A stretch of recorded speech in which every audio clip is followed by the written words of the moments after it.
are sitting here at the backdrop, the city of Israel, the old city of Israel itself. Of course, the Dome of the Rock is the one thing that is just totally out of place, as we realize. The temple is no longer there. But nonetheless, I felt like it'd be a good place to come up onto the Mount of Olives and speak to you a little bit about the story of David. After being in En-Gedi yesterday, and the inspiration that God gave me about Saul, and how that when David saw that Saul was in the cave and God had put Saul in like a deep sleep, him and his men, that they were not able to realize that David and his men were in the cave. And he takes and he cuts off the edge of Saul's garment. And he comes out, and then he announces from the other side to Saul that he was there. And Saul was a beautiful type of Israel.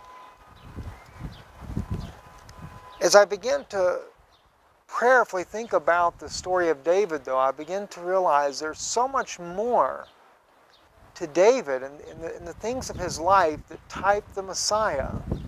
You know, generally they say that a son takes on his father's characteristics. And we know Yeshua is the son of David, spiritually speaking. But David foreshadowed his life, remarkably so. Oftentimes I would think of the story of Joseph, and I would think how Joseph reflected the life of Yeshua. And in fact he does. There's no doubt about it. Joseph is a beautiful reflection. And the more that I read the stories of the Bible, the more that I begin to realize that God laid the most incredible mystery was the lives of our own people that were reflecting who the Messiah was the entire time. And so I sat down and I opened up to the book of Samuel, and I began to read more about the story of David, how he became king of Israel, the things that happened, and the subtleties, the smallest stories that we tell, or that we read and that we tell our children, have some of the most incredible mysteries hidden inside of them. When you go back earlier in David's life, before David is on the run, and Saul unable to recognize that the kingdom was being taken from him and being given over to another. We remember the story. In fact, let me just share the words here with you that Samuel says to Saul. It's in the 13th chapter, Yud Gimel, for my Jewish brothers of Shemuel, Aleph, and Yud Gimel. And actually in verse, we could start with Yud Gimel, the verse 13 as well. And Samuel said to Saul, "Thou hast done foolishly, thou hast not kept the commandments of the Lord thy God, which he commanded thee. For now the Lord would have established thy kingdom upon Israel forever, but now thy kingdom shall not endure. The Lord has sought him a man after his own heart." You know, we often think of Saul as that the kingdom was regarding him himself. But you have to understand that he says he would establish thy kingdom upon Israel forever. It's an eternal kingdom that he's speaking of. So without doubt, without question, Saul is a type of Israel, the nation of Israel. David, indeed, is a type of Yeshua, the way that God would bring the kingdom into being. And so when he takes and he grabs the hold of the garment of Samuel, later in the prophecy there, as Samuel's leaving him, when he refuses to kill all and bow down to the people's desires and didn't kill all the inhabitants of Gilgal, then God takes and or Samuel reaches, or sorry, not Samuel, but Saul reaches out, grabs the hem of Samuel's garment, and it tears. He says, God has torn the kingdom from you and has given it to a man that is better than you. This actually reflects the fact that the Gentiles would receive the gospel. But as I mentioned to you, all through the life of Saul, David's men that were with him, they always wanted to kill Saul. They had it out for him. Now, in case you didn't know, Saul's men were made up of both Jews and Gentiles. A very large number of his fighting force were actually Gentiles, which types the Christian church of today, which is made up of both Jews and Gentiles. And often we find it's the Gentiles that were amongst his group that wanted the life of Saul to be taken. In fact, it comes to place, one part in the story here, when Saul finally does die. And the man that brings tidings to David that he had died, David was angry with him, so much so that he had one of his men fall upon the messenger and kill him. He said, "Do you think it made me happy to bring tidings that God's anointed was dead?" So see, we often look at the prophecies and the biblical prophecies that are written in here, or stories I should say, we don't realize that they're actually prophetic. We miss this part of the story, the prophetic side of it. We take, for example, David, when God first begins to deal with him, and he goes up, his father Yishai, or Yishai, however you say it, I may not pronounce that exactly right, but David's father sends him out to go check on his brother and to bring some food and some wine for the captain of their host as well as his brothers. And when he goes there, we find out that the Philistines have their warrior Goliath. And what's odd, that there's not really a lot going on in the battle. But Goliath comes up, and everyone's afraid of him. All of Saul's men, all of Saul's host are afraid of Goliath. And David, he asks the question, what will be done for the man that destroys this uncircumcised Philistine? And he asked it more than once. I thought that was kind of interesting. He asked the question more than once. And it's recited to him that he will become wealthy, he'll be blessed abundantly, he will be given Saul's daughter in marriage, and the man that does it, his house shall be free.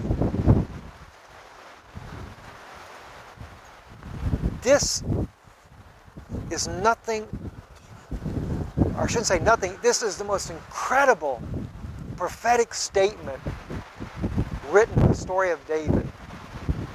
The whole story is foreshadowing Yeshua coming and destroying the enemy of Israel. Satan himself being destroyed. And notice what he's given. Every little aspect is important. Now, before I get into with you what he's actually given, let me share this with you. Do you realize that David says to Saul, when Saul brings him in and says, "You're just a youth, and this man's a warrior since his youth." It's like the devil's been around all this time, and here Yeshua comes along. And I'm talking about Jesus now. He comes along, and he's going to deliver Israel from this giant. In this case, the giant does represent the Romans, because remember, when Yeshua comes, Rome has control of Israel. All right? Now, follow the story carefully.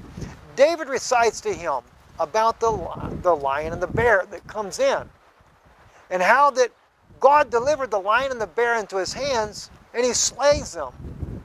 He even talks about how they rose up on their 2 feet, and he took him by the beard and destroyed him. Do you realize what David is actually, his life is portraying? It's Daniel's vision in chapter 7 of Daniel. Remember the 4 beasts? One was likened to a lion, one was likened unto a bear, then there was a leopard. And then finally the 4th beast, when Daniel speaks about him, he says he has teeth like iron. And he describes this beast to be so incredible. And he talks about that this beast here caused Daniel to be so afraid that even, he says, the color left his body. He became pale, in other words, when he saw the image of this beast. He saw Rome. That's what he saw. In David's own life, David begins to reflect the destruction of the lion and the bear, which was the Babylonians and the Persians. Babylon was represented in the Bible as the lion, the Babylonian kingdom. The bear were the Medes of Persia. The story of Esther, the deliverance of Israel. And here David is faced with Goliath, this great big giant. Satan himself, in other words, is portrayed as Goliath. But what does Yeshua do? He comes and he defeats Goliath. He kills him. And the way Yeshua defeated Goliath, the days that he was here, the days that he was here in this city here, the days that he was on the Mount of Olives, right where I'm sitting at now, when Yeshua was here, he was making ready to defeat Goliath. His resurrection was the defeat of Goliath. Satan lost his power. Notice the man that defeated Goliath would get Saul's daughter. That was Israel. See? But isn't it interesting? Then Saul seeks David's own life. Just like Israel. Israel, the very one that was sent to deliver Israel, Saul is constantly after him, wanting to destroy him, wanting to kill him. And it's kind of ironic. My wife mentioned to me, she says, I wonder how long that David was actually with his wife, with Saul's wife, because he was with her for a very short period of time. I don't know. I mean, whether it's a day, 2 or 3 days, months, whatever. I have to go back and read the account. I haven't got that far in the story as of yet. But David did get to go be with her in his own death. When he died, he was able to be joined with her because she was still his wife. Now, Saul did give her to another. But isn't it interesting? The blindness of Saul, who represents Israel, that when God raised up the king that was to take his place, he was too blind to see who he was, to recognize who he was. And then I think of the story of Daniel and these beasts, knowing that Yeshua will destroy them all. The story is just impeccable. Who David really is, who he typed out. Every aspect of the life of Yeshua lay right there in the life of David. I was sharing this with Brother Chad, our producer, the brother that is working with us in the background. You'll see Chad before too long on some of the videos there. And I told Brother Chad, I said, there's one thing I haven't had the chance yet to really pray about, to seek the Lord about. But that is, how does Bathsheba play in all of this? David types out Yeshua. I said, I haven't really gone into prayer yet, Brother Chad, regarding that. And when I was sharing with him all these beautiful types that God was showing me about the life of David, I knew right when Brother Chad got the revelation himself. He got so excited, and he said, I see it. I see what you're talking about. I said, my brother, it's incredible. And then I mentioned to him about the part about Bathsheba. And he says, brother, he said, that one's easy. He said, Christ became sin that he might save us. David, his sin. Now we know it was the lust of his own eyes that got him in trouble. It's not the case with Yeshua. We realize that there. But isn't it interesting? He became sin. And that part with Bathsheba, David was his one fault that was against him. And therefore, it did bring the promise to Israel, and it's the way the Messiah came was through Bathsheba.